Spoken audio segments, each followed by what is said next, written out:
Boa tarde a todos. Eu inicialmente queria agradecer o convite do senador Urquião para participar desse evento. E eu acho que é uma questão da integração latino-americana, é uma questão de extrema importância e que tem sido pouco discutida, porque parece que, ao longo do tempo, num determinado momento, todos se cansaram de tentar encontrar instrumentos de integração efetiva. Porque a integração latino-americana ela veio logo em sequência à criação do mercado comum europeu. E na fase inicial nós tivemos muitas ilusões com a integração latino-americana através da ALAUC, porque era um sistema em que você ia fazendo concessões. E todo mundo fazia concessões onde não havia restrição. Então, os avanços eram muito grandes em número de produtos, de itens que você jogava, né, no mecanismo de livre comércio. Ora, mas se você estava jogando o que não tinha problemas, quando você atingiu logo, dentro de uns 5 anos, você atingiu o quê? Bom, e agora? Agora está na hora de fazer concessões de fato. Aí o sistema começou a não funcionar, porque ninguém queria fazer concessões, mesmo porque o mecanismo era de concessões irreversíveis. Surge, então, um mecanismo de complementação industrial que também trouxe um pouco de ilusão, até se descobrir que a integração não era industrial da América Latina, era uma integração entre a Kodak brasileira e a Kodak mexicana, entre uma empresa americana na área de automobilística e outra na Argentina. Então, quando o sistema avançava, era uma integração entre empresas estrangeiras, evidentemente, as discussões se faziam entre eles e não interessava, em termos de processo de desenvolvimento industrial para a região. Veio em seguida, surpreendentemente, quando as coisas estavam no impasse, uma área de livre comércio dá lugar, ou houve uma tentativa de transformar logo no mercado comum. Ora, como se uma área de livre comércio, que é um processo mais incipiente da integração, não funciona, como é que eu vou passar para um sistema de mercado comum, em que você avança para serviços, avança para liberar a movimentação de capitais, etc. Então, também não funcionou. Quando veio a LAD, aí você introduziu um sistema bilateral e, aparentemente, rompeu um pouco a inércia da LAUD. Agora, o Mercosul, eu acho que foi uma experiência mais madura, por quê? Porque é muito difícil você integrar uma América Latina em que as economias são tão diferentes em termos de tamanho de mercado, estrutura industrial, etc. Ou seja, aquilo que está esfacelando a União Europeia se tentava aqui, se tentou antes aqui, e é impossível você ter uma integração com países com situação tão díspares. Aí você vem para um sistema menor, Mercosul. É interessante, mas também tem um problema. É que nós temos 2 gigantes, ou um gigante, um país grande, e 2 países pequenos. E é muito difícil você integrar esses países por uma razão simples. Diferenças de estrutura industrial, diferenças de tamanho de mercado, etc., fazem com que você tenha países exportadores de produtos industrializados e países exportadores de produtos primários. Ou seja, se aproxima muito do modelo colônia-metrópole, isso aí. Eu participei uns 10 anos atrás, mais ou menos, na Universidade de Buenos Aires, num seminário discutindo essas coisas, e eu dizia assim, olha, para esse negócio funcionar, e não repetir o modelo colônia-metrópole, a gente tem que fazer o seguinte, por exemplo, mercado brasileiro de rodas de veículos. Ora, se eu reservo 5% para um país, para o Uruguai, eu reservo uma grande produção manufatureira.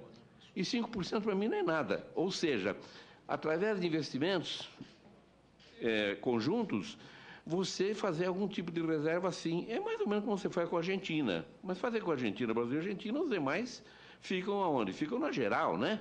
Nem na arquibancada, apreciando. Então, o Mercosul tem esse tipo de problema, segundo eu entendo. É a necessidade de um modelo em que os países possam implantar setores de transformação e possam ir mudando a estrutura das exportações com o destino Argentina e o destino Brasil. A gente verifica, na estrutura de comércio dentro da área, você verifica que o Brasil é um grande exportador de produtos manufaturados para a região. A Argentina menos, mas também é importante. Mais ou menos 2/3 das vendas argentinas são de produtos manufaturados. E os demais, mesmo com o problema, a questão, a gente podia dizer, de avanço de você, Uruguai, com a indústria automobilística, né, não representa as coisas. E não é você colocar um setor assim, dessa forma. É alguma coisa que tem um efeito, espalhe um efeito maior dentro das economias. E quando você coloca uma indústria montadora trazendo peças da Argentina ou do Brasil, eu acredito que não funcione muito, porque se assemelha mais àquelas montadoras mexicanas, né, na fronteira. Então, existe um problema assim que eu acho que nós não conseguimos ainda definir alguma coisa que possa satisfazer aos parceiros menores, em termos de que eles possam ir criando setores industriais e poder ter capacidade competitiva no mercado brasileiro e argentino, o que depende de tratamentos tarifários, de coisas assim, né? Bom, essa região, ela atravessou essa primeira década do milênio, que essa década do milênio é uma década complicada. Nós terminamos o século passado com as economias europeias envolvidas na glorificação do capital financeiro e paralisadas. A Europa paralisada com o Tratado de Maastricht, com as metas de inflação, né? Com a tentativa de você botar uma moeda única, que é uma loucura, porque é uma taxa de câmbio fixa. Então, a Europa, nessas dificuldades todas, e o sistema financeiro começando a ter dificuldades de funcionamento. Porque a crise não foi de 97, 98, que pegou a Ásia, pegou o Brasil. A crise pegou a própria Europa antes. No próprio nascimento da União Europeia, nós tivemos uma crise financeira na Europa. Então, a Europa era problemática no final do século porque não conseguia se encontrar. Por quê? A síndrome do euro. Eu tenho que defender o euro. Para defender o euro, a inflação não pode subir nos países, o déficit público não pode existir. Ou seja, qualquer tipo de inflação, as metas de inflação foram estabelecidas, inicialmente de forma mais flexível, depois, com o euro, metas mais rígidas. Qualquer movimento de preços é igual a tiro. As economias não funcionam mais. Então, a Europa, sim. Países como o Brasil, com o problema do plano de estabilização, numa situação difícil. Por quê? Porque, afinal de contas, eu matei o câmbio e matei o salário, matei a economia. E a economia não funcionava mais. Nós fomos nos arrastando. A Argentina, com problemas sérios também, de se recuperar daqueles anos de loucura. E entrou nesse século com uma crise muito grande também. O México é uma situação difícil. Então, no novo século, os países não estavam bem. E o Brasil também, nisso aí, os países do Mercosul. Bom, houve uma transformação brutal, né, total na economia mundial, a partir de 2003, 2004, quando a China, com grandes investimentos, muda rapidamente a sua estrutura industrial e passa a ser grandes exportadoras de produtos da indústria moderna e grande demandante de matérias-primas industriais e também de produtos agrícolas. Então, a China balançou a economia mundial a partir de 2003 e 2004. Crescer a 10%, ela vinha crescendo há 20 anos. Mas não mexia, só mexia quando mudou a estrutura econômica. Bom, isso beneficiou todas as regiões e beneficiou a América Latina bastante. Porque, afinal de contas, o Brasil é exportador de minério, exportador de soja, e os produtos que eles mais importaram, aumentaram as importações, exatamente foi o quê? Petróleo, soja e minério de ferro. Então, você beneficiou países como o Peru, beneficiou países como a Bolívia, beneficiou países como o Chile, beneficiou a Argentina, beneficiou o Brasil. Então, nós tivemos um período, assim, digamos, áureo, entre aspas, né? Por quê? Porque os países ficaram imaginando que eram políticas econômicas internas que estavam ditando o avanço. E não era. Era uma situação diferente. Era demanda internacional de produtos primários, fazendo com que os commodities atingissem preços jamais imaginados. Então, isso aí refletiu positivamente e a América Latina cresceu. A América Latina cresceu como cresceu a África, como cresceram outras regiões. O Brasil cresceu, mas o Brasil foi menos cresceu aí. A Argentina cresceu mais, Peru cresceu mais, Chile cresceu mais. Então, essa fase, eu acho que ela trouxe, assim, desarmamos os espíritos com relação à necessidade de se trabalhar para a integração. Por quê? De repente vem um sopro externo que joga todo mundo para cima. Isso foi mal para o Mercosul. Aliás, foi mal de todo modo, porque nós todos estávamos imaginando que aquelas coisas prosseguissem e internamente se pensava que nós tínhamos feito um país com novas classes médias e tal, né? Quando nós começamos a contabilizar famílias que ganham R$ 1.000 por mês como uma nova classe média, né? Soltando rojões e tal. Então, esse período trouxe muita ilusão aqui para a América Latina, para os países em desenvolvimento e tudo mais. Bom, agora nós temos uma situação. Depois da crise financeira, o que aconteceu com a América Latina?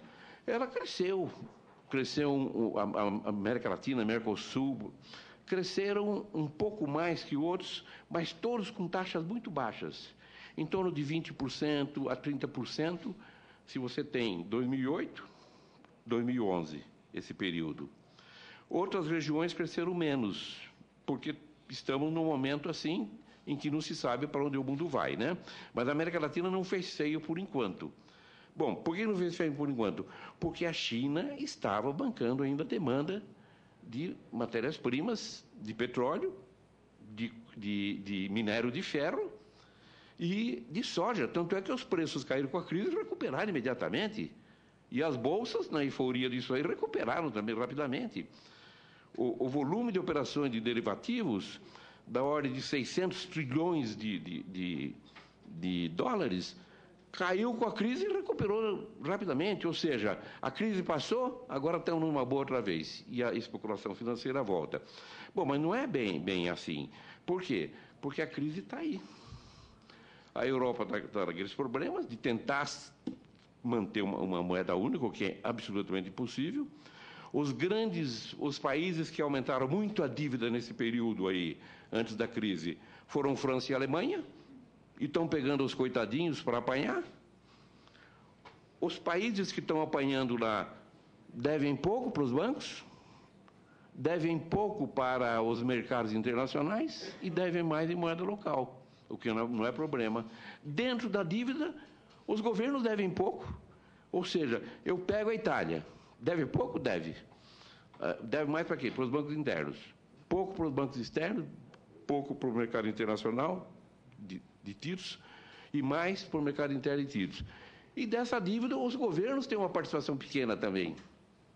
Ou seja, eles perderam o foco porque querem salvar a face e querem salvar os grandes bancos franceses e alemães. Com isso tudo, a nossa crise continua. Se a nossa crise continua, veja bem, nós temos um problema sério, não Brasil, Mercosul. Por quê? Porque há uma dificuldade de um país manter a taxa de crescimento da demanda que a China vinha mantendo. Eu, inclusive, fiz um estudo recente em que a conclusão é a seguinte: em termos de estrutura industrial, a China deu um salto e parou. Ou seja, entrou nos padrões internacionais. Em termos de exportações modernas, da indústria moderna, ela deu salto e entrou nos padrões internacionais. O que significa? Não vamos ter mais milagre chinês. Já acabou o milagre chinês. A outra questão, a China explodiu em competitividade e puxou o mundo e a América Latina, foi junto, e Brasil e Mercosul. Bom, isso aí se deu no momento em que você fez investimentos, praticamente de 60%, mais de 50% do PIB, você fez investimentos. Ou seja, um país que, de repente, tira da prateleira e põe uma estrutura industrial moderna 0 quilômetro no mercado. Quem é que pode competir com esse país? Ninguém. Então, eu tive no mundo... Desculpe, a Alemanha não foi engolida pela China, só a Alemanha. Mas o que aconteceu? Um país que coloca indústria moderna, com nível de obsolescência zero, e a indústria americana teria, em média, 3, 4, 5 anos de vida. Do Japão, etc., é o mesmo. Bom, uma vantagem excepcional. E agora? Agora, a indústria chinesa começa a entrar num processo de envelhecimento e entra na média de obsolescência mundial. Então, aquele mundo de uns anos atrás não existe mais. Bom, caso do Brasil em particular, e eu falo, bom, O mundo de sustentar a economia na base do crédito fácil às famílias passou. O mundo em que a especulação financeira dava ganhos extraordinários e puxava a construção civil, a demanda de automóveis de alto preço, passou. O mundo do efeito riqueza. Bolsa lá em cima, imóveis lá em cima, a demanda aumenta como nos Estados Unidos e no Brasil. Passou. Então, agora, eu caio na estrutura de demanda dos anos 90. Aquilo que puxou a economia brasileira nesses anos assim, a China sustentando mais a questão externa. E internamente, eu com esses três efeitos, efeito riqueza, ganho na intermediação financeira e crédito às famílias, os três passaram. Então, o Brasil chega numa situação que eu volto aos anos 90. O que é os anos 90? Câmbio valorizado e renda das famílias arrochada, ou seja, reduzida. Esse é o nosso quadro. E para os outros países do Mercosul? Não é muito diferente. A diferença é que eles não têm câmbio, como a Argentina não tem câmbio valorizado. Mas eles tendem a sofrer até mais que a gente com a questão de reversão da demanda de commodities. Então, essa questão de reversão de demanda de commodities é um ponto que a gente tem que ficar muito preocupado por duas razões. O que puxou a economia mundial e os países em desenvolvimento e puxou o mercado, nós não vendemos mais para a China apenas, vendemos mais para a Nigéria, para Angola, para não sei o que e tal, né? Bom, e agora, o que acontece? Esse efeito da demanda que arrefece, ele coincide, e é isso que a gente tem que tomar cuidado, e não conheço estudos, é que quando os preços vão para cima com o aumento da demanda, você tende a ter uma série de investimentos novos que se tornam viáveis e que entram na pauta das empresas e dos países, como os investimentos da China na África, na área de produtos agrícolas e tal. O que significa? Significa que você está num momento em que a demanda, na melhor das hipóteses, ela para de crescer e você tende a ter um grande aumento de oferta em função dos investimentos. Então, a América Latina está com essa perspectiva e o Mercosul também. Então, eu acho que nós temos que discutir aí exatamente o seguinte: instrumentos que possam, nessa nova etapa, ajudar os países, não só na discussão de formulações macroeconômicas, mas de sustentação financeira também. Mecanismos que não seja pura e simplesmente o Fundo Monetário Internacional chegar com o apito e com o cartão, botar cartão vermelho e piorar a situação, como se faz na Europa hoje. Então, eu acho que é uma oportunidade muito importante essa discussão, senador, e o momento de se iniciar, se avançar, exatamente pelos novos componentes que aparecem no horizonte. Porque nós não tivemos nunca algo como o efeito China, para cima e nem para baixo. Então, acho que esse seminário ele estimule, né, o aprofundamento das discussões sobre essas questões para fortalecimento do Mercosul e para fortalecimento das economias da região. Muito obrigado.